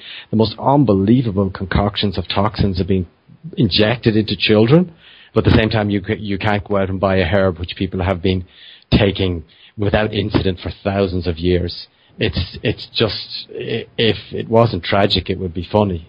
But I think if anybody was given an A4 sheet of paper with the ingredients that are in so-called vaccinations, I think they would never stick a needle in a child's arm again. I mean, some of the stuff that's in there. I mean, you're talking about fetal tissue and all sorts of stuff. I mean, it's disgusting. There's no other word for it. And anybody who thinks that's possibly good for their children, they need to see somebody about their mental capacity. To be honest with you. Yeah. Well, we were just hearing about it today, and he was giving the list of the ingredients, and it is just unbelievable. You've got the formaldehyde, you've got the mercury preservative, you've got the antibiotics, aluminium. It's just unbelievable that we think that we're going to put this into our children. It's a terrible brainwashing that gets parents around to actually doing that. Yeah, well, I was speaking to on a local area station a year or 2 years ago, and to Jim McDade, and on Highland Radio, I believe it was, and he actually called me dangerous for being on the radio, saying that vaccinations never solved any problem regarding health. All these diseases, measles, polio, were virtually eradicated before any vaccines came in, and he said that was rubbish. I says, well, all you have to do is look at the historical record. It's as simple as that. And he just tried to rubbish me. Yeah, I totally agree with you there, and there is that whole idea out there of it's like protecting it like a religion, like some people seem to think there's a religious duty to protect vaccination against the evil of the truth about it. Which, I mean, if it's right, it should be something that we can test scientifically. But because it's not right, it's artificially preserved or artificially protected. Yeah, I think. I think I'm going to have to go now. Yeah, I'm going to have to go and let you speak to your next guest. It's been a pleasure. May I be so bold as to mention my website again?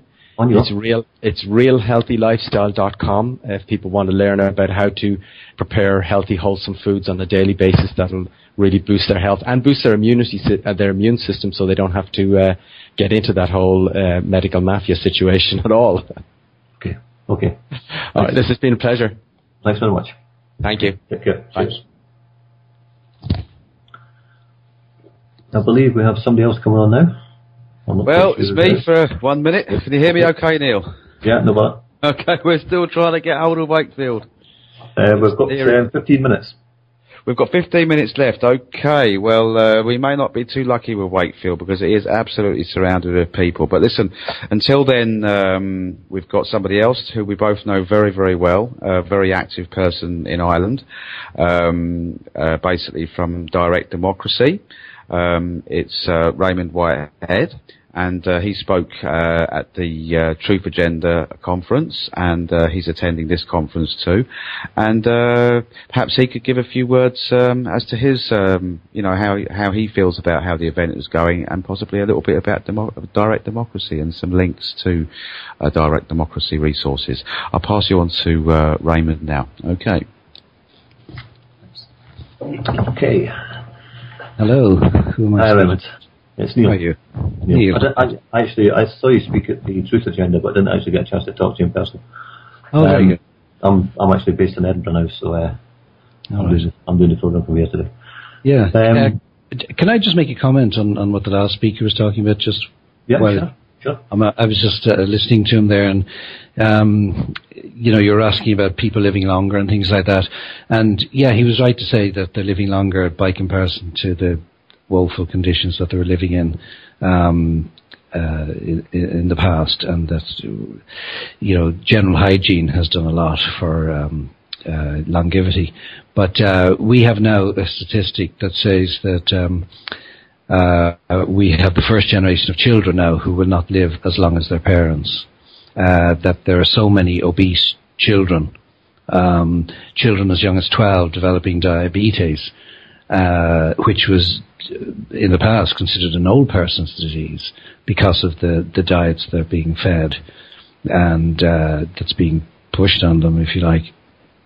So you might see a reversal of that trend in the not too distant future. Yeah, well, I suppose that's all part of the agenda anyway, isn't it? I mean, yeah. These guys don't want us living longer. or living at all. Okay, Raymond, you're involved in direct democracy. One of the speakers that was on earlier, one of the guests in the audience, mentioned direct democracy earlier on, and I was mentioning that's a system they have in Switzerland. That's right, yeah. Which Switzerland's in the news a lot recently. Yeah, the yeah. Bilderberg Group. Yeah. Do you want to give your sorry, my headphones. Yeah. Do you just want to go through direct democracy Ireland? Yeah, I started this group about 2 years ago. I had a first meeting, and it's grown since then. And the aim ultimately is to become a political party, to basically to call a referendum, because there's no point in asking the government to do this, because you're asking them to give their power back to the people. And they're not going to do that. You know, you're asking turkeys to vote for Christmas. So I came up with the concept that if we became a political party, we may get elected on the basis that people are so angry and so annoyed and so frustrated with not having a say and being sleepwalked and cajoled and even overridden in their demands to have a say in their own political system, other than to vote a politician in, that they may just vote for us, and we can call a referendum, and on the basis of the outcome of that, return the power of referendum to the people of Ireland. Now, the people of Ireland were given the power of referendum under our first constitution by the founding fathers of this country. And, the first thing the government did, or one of the first things they did, was to take it away from the people, because they realised that this was not for them, basically, and that they wouldn't have the same control and power that they would have if they had the power of referendum. So they gave the power of referendum to themselves, took it away from the Irish people. Now, they did that against the constitutional rights of the Irish people, because they couldn't take that power away from the people because it was in the Constitution. So what they did was they amended the Constitution, which they were allowed to do under the first Constitution. They couldn't change it, they could amend it. So they stretched the period under which they had to put this change they'd made to the people by way of referendum from 2 years, which I think is too long anyway. I think it should be 6 months if any change is made. But they stretched that period under which they had to present this change they'd made to the people from 2 years to 8 years. And there was a huge protest at the time. You needed 70,000 signatures under our first constitution to call a referendum among the people. Just short of 100,000 signatures was gained against what they were doing, and they completely ignored the people. So having extended the period from 2 years to 8 years under which they had to present this to the people, effectively denying them their constitutional right to have a referendum on this, they then, at the end of that 8 years, extended again by another 8 years, effectively again denying the people their constitutional right to take back that power of referendum.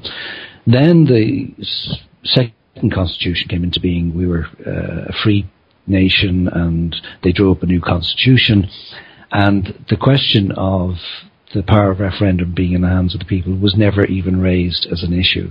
And they just built it into the fine print. Nobody read the fine print, a bit like the Lisbon Treaty. Nobody read it, and it was like, trust us, we're politicians, sign here. And everybody signed off on the new constitution, trusting the politicians that were there. And buried in that constitution was the government retained the right of referendum. So now only the government can call a referendum. The purpose of which they never do.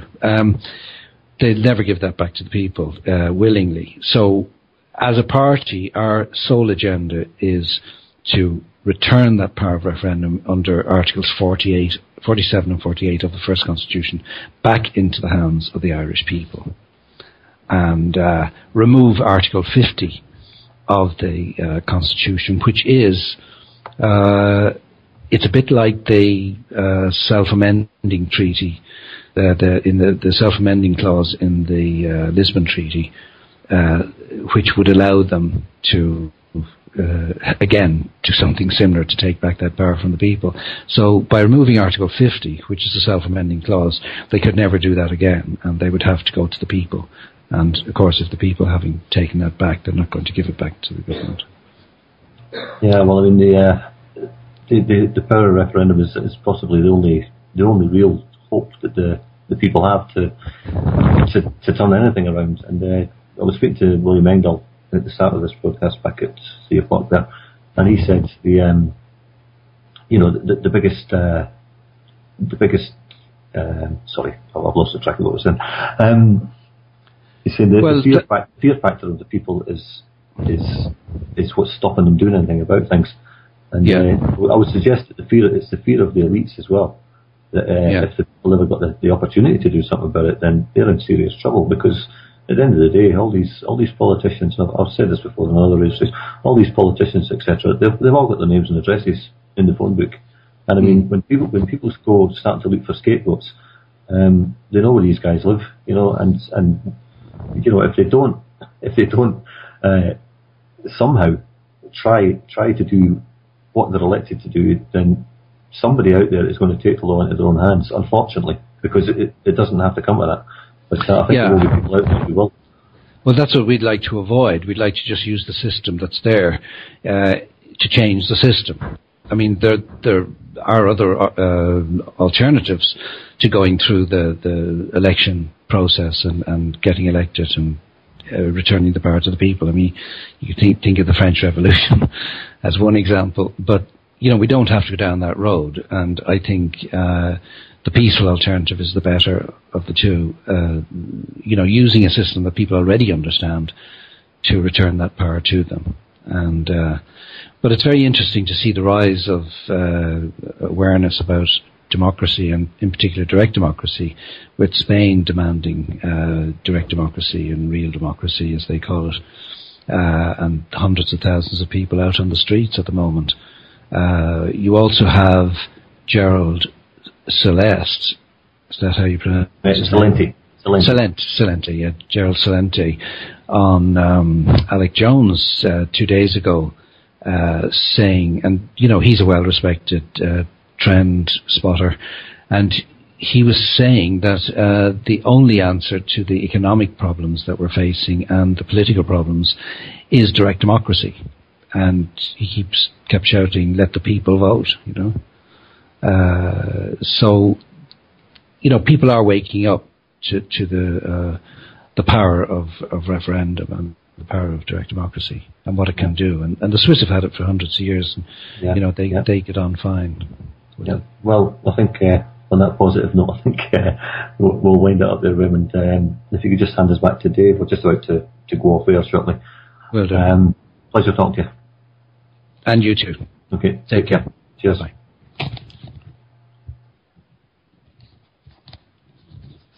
Okay, so that's about it, really, isn't it? We can't get Wakefield, unfortunately. What I was going to suggest is that possibly for next month's marathon, we might try and get him online for an hour or so.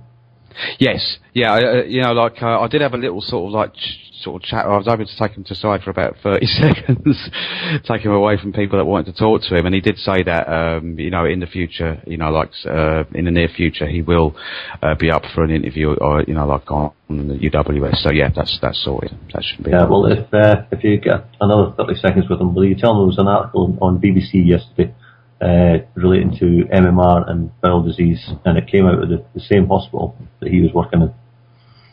Right. Okay. Well, all right. Well, I'll check that out myself online, and I'll convey that to him. Definitely, I'm sure he'd be very interested in that. Are you there, Cam? Hello, Cam? No, probably not. Okay. Cameron's. Okay. Well, that's it for now, Wait, Neil. Anyway, I'm here. Karen. I have 2 mute buttons. Says I had to push off. Sorry. Great job today, guys. Really, really excellent coverage and wonderful guests. Thank you so much for being part of this. You're very, very welcome, and thank you very much too, and thank you to everybody at United We Strike. Yeah, we were just saying there that we couldn't get Andrew Wakefield because he's surrounded by, I suppose, concerned parents, amongst others, and but he has agreed that he could possibly come on next month to do maybe an hour. Yeah. That would be terrific. Yeah, so he said perhaps. So, but obviously he's dealing with other issues as well, with people. So, like nothing is written in stone at this point in time, but he did say, that he just cannot get away. But in the future he will give us an interview. So if we can get him on United We Strike, then that would be perfect. So we'll do what we can. That's it. Hopefully everybody will start to really resonate with this, because there's some terrific people there who are asking what they can do, and we've got a plan. And then they need to clean up their own local areas. Absolutely. Yeah. Don't buy, ask why. Absolutely. That's it. Okay. I think on that note, we'll sign off for today, and we'll be back again next month. Lovely. So, will you be back Monday? Well, we'll be on our own, on Monday. But on Monday, actually, we've got Alex Cairns, who is running Edge Media TV at the moment. And we also have Mike Rivero. We'll be on the line for 2 hours. So that's Monday's broadcast. But from Southern Independent Radio at, just a minute to 5 o'clock here, I suppose we'll say goodbye. Okay. It's been a pleasure again. Absolute pleasure. Bye-bye. Thanks, Cam. Cheers. Bye. Bye. Thanks very much for being part of this. Mike Rivero is a big supporter of the strike, too, so we'll tune into that.